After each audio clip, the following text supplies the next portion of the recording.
PGT या pre genetic testing क्या होता है और इसको कब करना चाहिए, किन लोगों को करना चाहिए।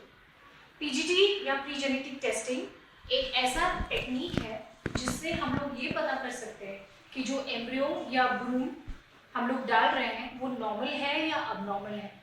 कुछ कंट्रीज में ये बाकी रीजंस के लिए भी किया जाता है। इंडिया में ये मोस्ट कॉमनली एन्यूप्लॉइडी चेक करने के लिए कि एम्ब्रियो यूप्लॉइड है या एन्यूप्लॉइड है, जेनेटिकली नॉर्मल है या अबनॉर्मल है, या कोई फैमिली रन जेनेटिक डिसऑर्डर्स जिसको हम लोग डिलीट करना चाहते हैं या रूल आउट करना चाहते हैं, उन वजहों से किया जाता है।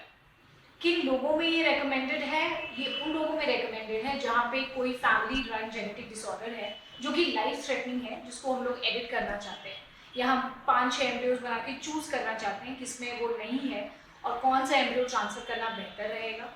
या एन्यूप्लॉइडी टेस्टिंग के लिए उन लोगों में रेकमेंड किया जाता है जिनको बार बार आईवीएफ के बाद भी प्रेगनेंसी नहीं हो रही है, एम्ब्रियोज इम्प्लांट नहीं हो रहे हैं, या जिन लोगों को बार बार मिसकैरेजेस हो रहे हैं, जिनको 2 से ज़्यादा बार मिसकैरेज हो गया, चाहे वो आईवीएफ के द्वारा हो या नेचुरल कंसेप्शन मिसकैरेजेस हो। कुछ लोगों में ये इलेक्टिवली 35 के बाद जब फीमेल एज हो जाता है तभी भी रेकमेंड किया जाता है, क्योंकि 35 के बाद एन्यूप्लॉइडी रेट्स बढ़ जाते हैं, मिसकैरेज रेट्स बढ़ जाते हैं।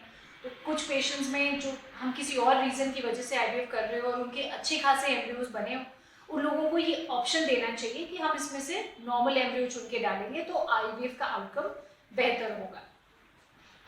आईवीएफ में पीजीटी कैसे किया जाता है? आईवीएफ में जब एम्ब्रियो क्रिएट हो जाता है, एक ब्लास्टोसिस्ट डे 5 एम्ब्रियो, उसके 2 भाग होते हैं। एक होता है आईसीएम जो अंदर का भाग होता है, जो कि आगे चल के बेबी बनता है, और एक होता है ट्रोफोएक्टोडर्म जो एक बॉर्डर लाइन जैसा होता है, जो आगे चल के प्लासेंटा बनता है। तो हम लेजर के द्वारा बहुत ही छोटा टुकड़ा करके आईसीएम या ये आईसीएम को छोड़ के उसके बाहर जो ट्रोफोएक्टोडर्म है उसका एक छोटा सा बायोप्सी लेजर के द्वारा करके उसको टेस्टिंग के लिए भेजते हैं। इसमें आईसीएम को छुआ भी नहीं जाता है और बेबी को कोई डिफेक्ट या कोई प्रॉब्लम नहीं होती है। हम लोग अगर अच्छी तरीके से किया जाए तो इसमें एरर्स या एम्ब्रियो को हानि पहुंचाने के भी चांसेस बहुत कम है, 2% से भी कम होते हैं, क्योंकि ये बहुत छोटा सा लेजर करके किया जाता है। इसका नुकसान तो कुछ भी नहीं है एक्सेप्ट फॉर द फैक्ट कि ये थोड़ा सा एक्सपेंसिव होता है और हर किसी पेशेंट में हम लोग रेकमेंड नहीं करते हैं।